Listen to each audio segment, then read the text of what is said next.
The state's new congressional districts means new candidates. And if you live in parts of Collier County, you are no longer in District 19. Thanks for joining us at 5:30. I'm Peter Bush. And I'm Kelly Burns. So instead of voting to replace Byron Donalds in that district, many of you are now voting in the new District 22. So who's running to represent you?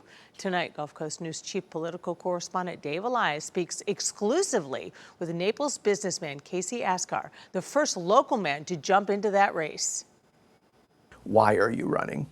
I'm a businessman who has the skills to fix what's broken in Washington. Congress cannot agree on a budget. Is that something you would work on? We need leaders, and it'll take a team to make it happen. Our country is in a deficit and a spiral that is very dangerous. We're adding $1 trillion to our debt every quarter, and that's unsustainable. That national debt now over $39 trillion. How do we get it down? That's a lot of money. Creating more jobs, building the economy, growing the economy, controlling spending. The Iran war is certainly one of those escalating it. Nobody wants war. Our president doesn't want war. But Iran is a real threat. You supported getting into the war. I support not having a nuclear Iran.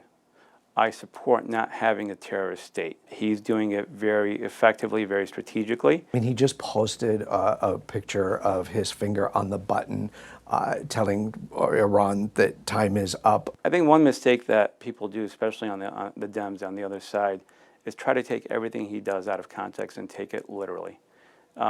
It's strategy. The Trump administration announced yesterday a $1.8 billion fund that would compensate people who claim they were victims of past administrations. This could include the January rioters. That's a lot of taxpayer money. Would you support that? We are in a position where we can't continue to spend.